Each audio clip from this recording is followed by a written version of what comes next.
جی میں نے آپ سے کہا تھا کہ یہ 1100 میں سے 1100 نمبر انٹرمیڈیٹ لیول ایگزامز میں کیسے آتے ہیں اور یہ مافیا کس طرح کام کرتا ہے، کیونکہ پاکستان کا آوا ہی بگڑا ہوا ہے۔ تو یہ کیسے ممکن ہے کہ جہاں اتنی خرابیاں ہر طرف پائی جاتی ہوں تو وہاں تعلیم کا نظام اچھا ہوگا؟ جی یہ بالکل اچھا نہیں ہے، یہاں پر مافیاز ہیں اور ایسے مورچیوں کی طرح، یعنی جس کو پنجابی میں کہتے ہیں سن لگا کے کام کرتے ہیں کہ پتہ ہی نہیں چلتا کہ کہاں سے کوئی آیا اور کیا واردات کر کے کیسے نکل گیا۔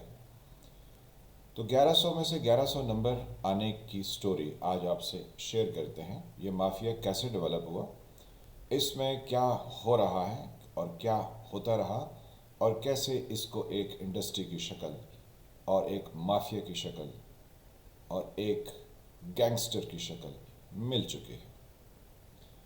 میں ہوں فیل ملک اور آپ دیکھ رہے ہیں سرکار۔ یہ مڈ ایٹیز کی بات ہے، جب ہم اسٹوڈنٹس ہوتے تھے، اور اسٹوڈنٹس کی ہماری وہ ایج تھی کہ جس میں آپ چیزوں کو سمجھ بھی رہے ہوتے ہیں، دیکھ بھی رہے ہوتے ہیں، اور کوشش کرتے ہیں کہ اس پر حق سچ میں اپنی آواز شامل کریں۔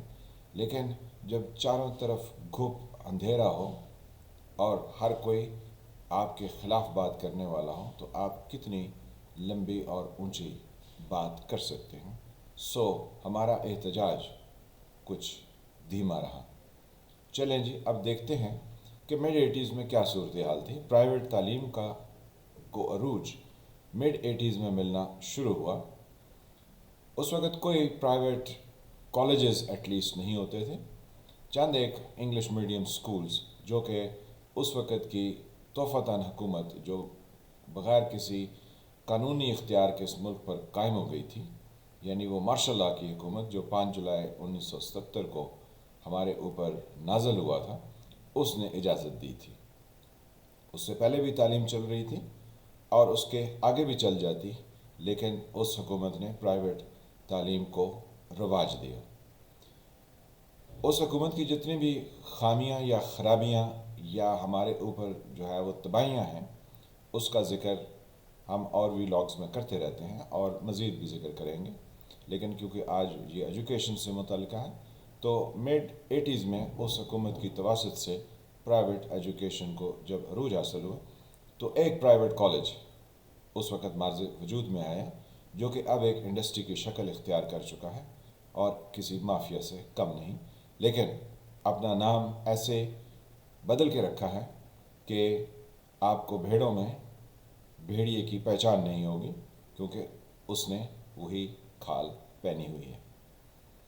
مڈ ایٹیز میں پی ٹی وی ہوتا تھا، کوئی پرائیویٹ چینل نہیں تھا، تو اس پر ایک پبلک پروگرام ہوتا تھا نیلام گھر کے اعتبار سے، جو اللہ جنت نصیب کرے طارق عزیز صاحب۔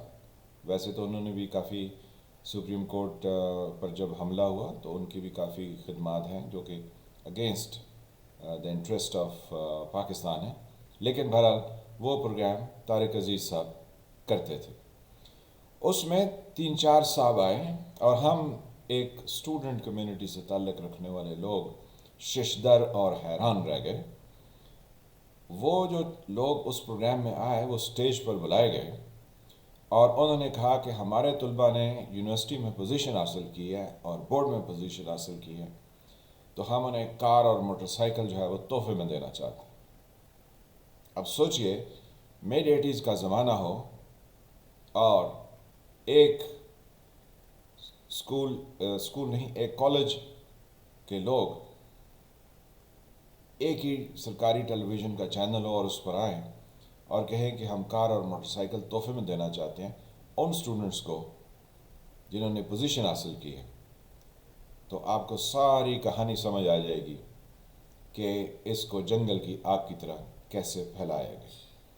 اب بہت سارے لوگ میرے اس ویلاگ پر کہیں گے کہ جی اسٹوڈنٹ نے پوزیشن لی تھی تو انہوں نے گاڑی یا موٹر سائیکل یا پیسے دیے تو انہوں نے کون سا جرم کیا؟ تو جناب اس کے پیچھے جرم کی کہانی پوشیدہ ہے۔ جب یہ پرائیویٹ ایجوکیشن کو فروغ دیا جا رہا تھا تو جو پرائیویٹ کالج مارز وجود میں آیا، اس کے پاس تمام وہ اسٹوڈنٹ جو کہ میٹرک میں فیل تھے، ان کو بھی خواب دکھایا گیا کہ ہم آپ کو داخلہ دیتے ہیں اور آپ انٹرمیڈیٹ کر جائیں گے. تو کئی سو اسٹوڈنٹس وہ اس کالج میں داخل ہو گئے. پھر کچھ اسٹوڈنٹ جو کہ مارجن پر پاس تھے اور ان کو کسی اور جگہ داخلہ نہیں ملا تھا وہ بھی وہاں پر آ گئے. اب ایک مجمع انہوں نے اکٹھا کر لیا اور جہاں کلاس روم میں کلاس کنڈکٹ ہوتی تھی وہاں تقریباً 150 کے قریب اسٹوڈنٹ ایک کلاس میں موجود ہوتے تھے. تو ایک مجمع کو پڑھانے کا بندوبست کیا گیا. یہ سلسلہ چلتا رہا کیونکہ یہ داخلے جولائی اگست میں ہوئے تھے. تو جو سپلی ایگزامز تھا یعنی جو اسٹوڈنٹ میٹرک میں فیل ہو گئے تھے ان کا رزلٹ دسمبر میں اب سپلی امتحان کا آنا تھا. تو دسمبر تک ان لوگوں نے اپنی فیسیں جمع کرائیں.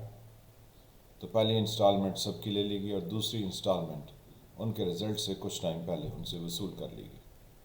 تو یعنی انہوں نے پوری سال کی فیس 2 اقساط میں اس پرائیویٹ کالج کو دے دی. تو پیسہ تو خوب اکٹھا ہو گیا کیونکہ اس وقت رفلی فیس 2500 سے 3000 ایک مہینے کی تھی. وہ اتنی زیادہ اس وقت لگتی اس وجہ سے نہیں تھی لوگوں کو کہ ان کے انکم کے ذرائع کافی معقول تھے اور اتنی مہنگائی بھی نہ تھی. بہرکیف وہ جب اتنے پیسے ان کے پاس اکٹھے ہو گئے تو پتہ چلا کہ دسمبر میں جو رزلٹ آیا اس میں سے 50% سے زیادہ اسٹوڈنٹ دوبارہ اپنے میٹرک کے امتحان میں فیل ہو گئے. تو ان کالج والوں نے ان سے کہا کہ آپ تو دوبارہ فیل ہو گئے, جب تک آپ میٹرک پاس نہیں کریں گے تو آپ کا داخلہ نہیں ہو سکتا ہے, لہٰذا آپ میٹرک کو پاس کیجیے اور اگلے سال دوبارہ امتحان دیجیے پھر آئیے.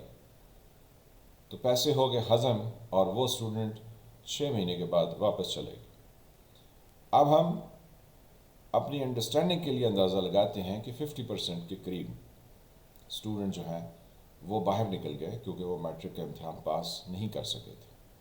پیچھے جو 50% رہ گئے تو کلاس کی تعداد جو ہے کوئی 75 یا 80 اسٹوڈنٹ کے قریب رہ گئی, کیونکہ پہلے ہم نے اپنی انڈرسٹینڈنگ کے لیے کہا کہ کوئی 150 کے قریب اسٹوڈنٹ ایک کلاس روم میں موجود تھے.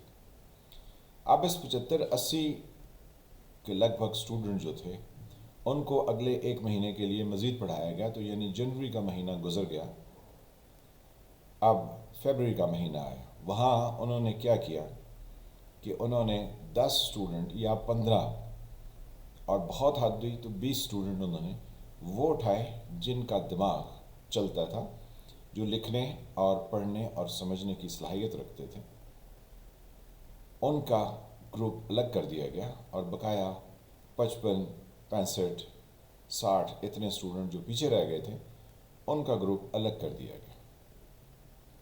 اب یہ 55, 65, 60 کا جو گروپ تھا یہ صرف اپنے سبجیکٹ پڑھتا اور گھر کو روانہ ہو جاتا, لیکن جو وہ 20 اسٹوڈنٹ تھے ان کو صبح سویرے بلا لیا جاتا, ان کے پیرنٹس کی بھی کاؤنسلنگ کی جاتی کہ آپ کا بچہ پوزیشن لے گا, ہم اس کو آگے فری جو ہے وہ کلاس ایڈمیشن اس کا رکھیں گے, لیکن آپ اپنے بچے کو صبح سویرے جو ہے وہ کالج بھیجیں اور شام گئے اس کو کالج سے چھٹی ہوگی.